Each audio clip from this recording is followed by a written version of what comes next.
I, as most of you know, am hilarious stand-up comedian Emmett Montgomery. I'm kind of a big deal. Fantastic. I'm not going to do stand-up, but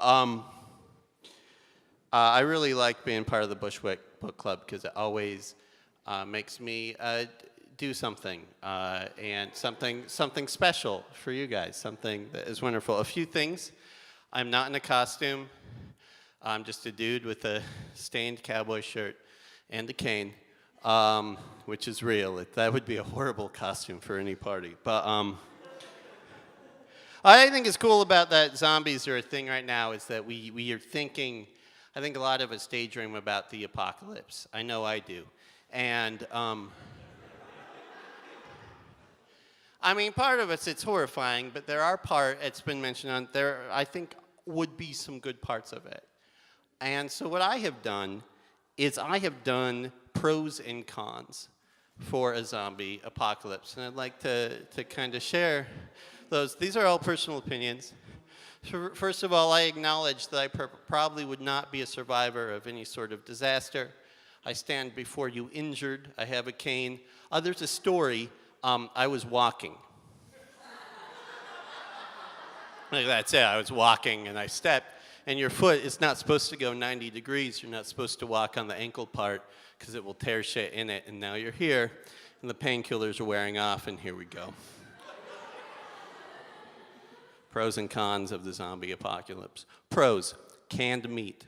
I am a huge canned meat fan. I grew up, I'm one of 7 boys. I'm from a huge Mormon family. Canned meat has always been part of my life. I am a canned meat enthusiast. And I'm not just talking Spam, I'm talking everything, like the weird Dinty Moore beef paste, like oysters. Anyway, if it's in a can, I love it.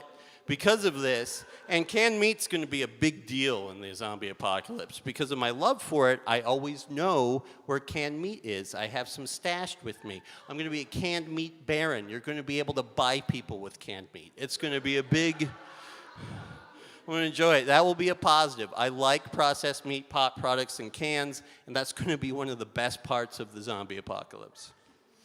Cons, no more hot showers. Every shower I take it like it's the last one, and I think I'm going to miss this when it all goes down, because it's like, there's so many great things about it. It's so wonderful, and there's like things you don't, the cleanliness part is important, I guess, but just stuff like, man, singing in the shower, every song is beautiful in the shower. That is where I write. You can cry or pee and nobody notices. There are so many great things about hot showers. And they're not going to happen anymore. So enjoy it. I feel terrible because I'm in there thinking, oh, when the world ends, there'll be no more hot showers when most of the world doesn't have clean drinking water, but whatever.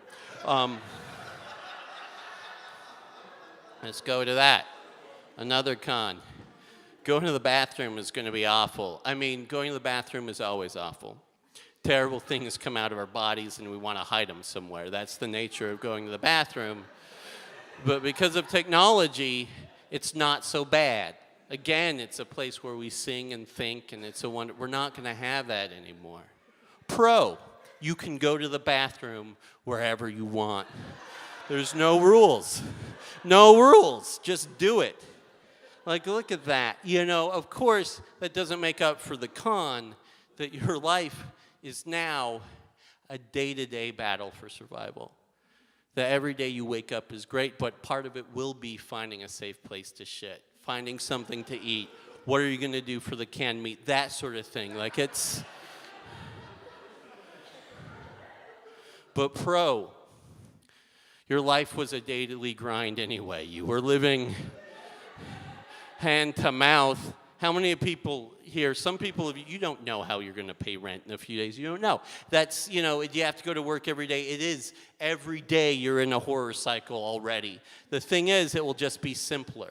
It will be a better, more basic thing. Like, what's your job now? Not to die. Bam. Everybody has that job. Pro. Here's another pro. Crickets. When was the last time you heard crickets? A few weeks ago, I went home, Utah Valley, where I'm from. I went home for the first time in 4 years. Last time I was there, I was like, I'm never coming back here again, and I was okay with that. And then someone was like, hey, will you come tell your poop jokes for money here? I was like, okay, I should go back and reconcile with my loved ones. So I went back, and I took a walk. I went and saw a movie with my parents, and I decided to walk home after the movie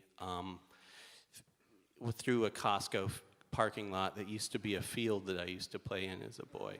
My hometown has changed. But what didn't change was crickets. They were there, and it is a beautiful rhythmic noise. And if most of us going away means that crickets come back, that's pretty okay. There's going to be little things like that are going to be on your pro list when the zombie apocalypse happens. I would urge you guys to go seek out crickets, because that's going to be the best part of the end of the world. Con. What if this is God's plan? Like, what if the zombie apocalypse is what he's been shooting for forever? I mean, it kind of makes sense. Eternal life is granted. People are coming back from the dead. It's like, oops, it just wasn't your plan. You know? That would be horrible. One of my favorite jokes as a kid, and it's still one of my favorite jokes now, was this joke. Why did God make farts stink? So deaf people can enjoy them too. Now, I thought the joke was hilarious as a kid, but I didn't really understand it until I turned like 25 years old, when I was working for a gourmet pizza company and I became lactose intolerant.